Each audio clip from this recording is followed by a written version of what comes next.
అది ఓట్ల ఎలక్షన్ లేదా ఇంకో రీతిగా అధికారులు ఎన్నుకోవడానికి ప్లాన్ చేస్తున్నారు. ఆ ప్లాన్ లో మనం కూడా ఏ అధికారం? అది భూమి మీద భూలోక సంబంధమైన అధికారం. అది ఇలాగ రోడ్లు వేయాలి, అలా కట్టాలి, ఎలా చేయాలి, వీటికి సంబంధించిన అధికారాలు ఇవి.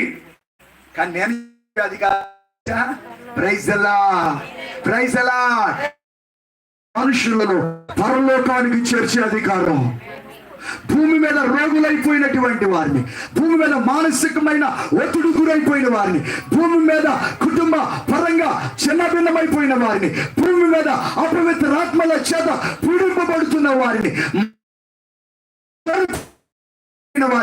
మరణ గట్టిగా ఏ అధికారం అమ్మా?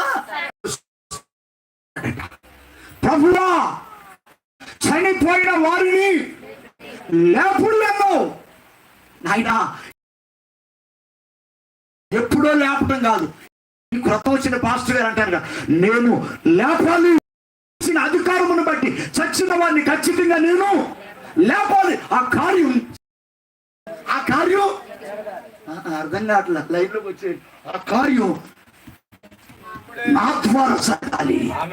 నమ్ముట నీ వలనైతే నమ్ము. జస్వాటి ప్రతి ఈ రోజు మరి ఆ సిస్టర్ గారు వచ్చారో లేదు నాకు తెలియదు, కానీ కొంతమంది అలాంటి టైంలో చాలా ఆకర్షితులై కార్యాలు చూడడానికి వస్తుకోకూడదు. ఆ దినము మరీ చెప్పండి, మరీ ఆ దినము సమీపించి ఈ కూటానికి రావడం మళ్ళీ మానేయడం ఉండకూడదు. మన బొంటాల లెక్కలు మన చెలటి ప్రారంభములు 1-2 సంవత్సరాల్లో ఈ రీతిగా మడుచు ప్రకాశించుతున్న దీపమైనట్లుగా అందరూ ప్రార్థన చేస్తుండే. ఎన్ని అద్భుతాలండి. ఆ సిస్టర్ గారు కుమార్తెను పట్టుకుని ఏడుస్తుందన్న సంగతి తెలిసింది మనోళ్ళ ద్వారానే. తెలిస్తే టీమంతా కలిసి అక్కడికి వెళ్ళాం. Praise lord. టీమంతా కలిసి అక్కడికి వెళితే ఇక 4-5 రోజుల పిల్ల చెప్పండి అమ్మా, యవనస్తురాలు చచ్చిపోతుంటున్నారు. ఆ అమ్మాయి చెల్లికి పెళ్లి పెట్టుకున్నాను. పెళ్లి 4 రోజుల్లో అమ్మాయి చచ్చిపోతే పెద్ద అమ్మాయిని మా పడుకోబెట్టారు. మరణం ఒక పక్క, వివాహం ఒక పక్క. సంతోషంగా జరుగుతుందా? మరణాన్ని చూడాలా, దేని చవి చూడాలని సతపథ పడిపోతున్న పరిస్థితుల్లో